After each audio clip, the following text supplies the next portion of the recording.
Okay, this is my portfolio. My first page has a heading with my name, Health Information Technology Professional, EMR, EHR Trainer. You can put whatever you want at the top.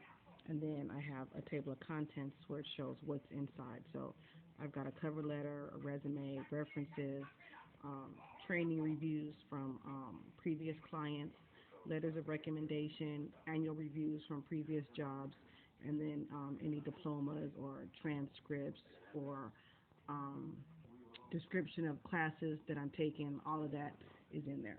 So first page, there's a glare from the light. Sorry about that, but you should get the gist of it. First page is a signed a cover letter on good paper. So you can take this out and give it to the person, or you can make two copies and keep one in the portfolio and give them an official one once you see them. I've got my resume, and this is an expanded, real spaced out, real nice, neat copy because they're looking at it in the portfolio. It doesn't have to be shrunk to a page or two. So you see, I've got my name, really nice, and EMR, EHR analyst, trainer, consultant. I have my qualifications broke down in this paragraph here, and it's just a more expanded copy of the resume. I've also added hobbies and interests, military experience, volunteer experience. So anything you may volunteer with your church or with a group, or any hobbies like if you write or do poetry, blog, sew, cook. Um, Sometimes employers will ask you about what you like to do in your spare time, and normally they ask me questions based on this one. I have a list of professional references, and these are people that I have worked with before.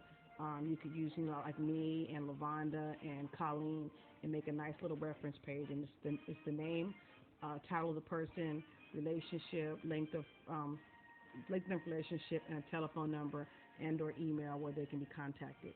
So my first two are former coworkers from Loma Linda. I've got a doctor I used to work with in pain management. I've got a former manager, and I've got a lady I used to type up her, nursing paperwork and documents and stuff like that. This other pages are just training reviews from doctors that I worked with before, saying I did a good job when I came and did their go live. I have letters of recommendation, and these are signed letters from previous employers that I worked for. This one is a doctor. This one is a nurse in the GI lab. This one comes way back from my computer days, and this is from my last employer. I even took some of the recommendations I get off of LinkedIn, like the one I put on your page, and I made a reference. I put the person's name, I put all of their contact information and relationship, and then I just copied out what they wrote on LinkedIn. So if you can get Colleen and Lavonda and maybe even Anderson or somebody else from MD Anderson, anybody you can think of from Texas Children's or any other job to go on LinkedIn and write you a bunch, you could actually make a couple of pages of these and use these as your references. And you could also put at the bottom of your resume your, your LinkedIn, information so they can look you up and see, everything online as well. There's also a website called resume.com where you could upload a nice resume, and you could always put a link to that or make business cards for, contacts if you like. This section is annual reviews, and my last two jobs, they print you out a really detailed annual review, and all the evaluators make comments, and these are your coworkers. So it says, Kelly greets her patients warmly as they enter the room. Kelly is very knowledgeable, blah, blah, blah. So if you have annual reviews from previous positions, you can use those as well. Then my next section is proof of education, and I listed, just like at the title page, what is in this section. I've got a transcript, certification of completion, a diploma, and transcripts from my education. This is the actual breakdown from the college catalog for the clinician, practitioner, consultant class that I'm taking.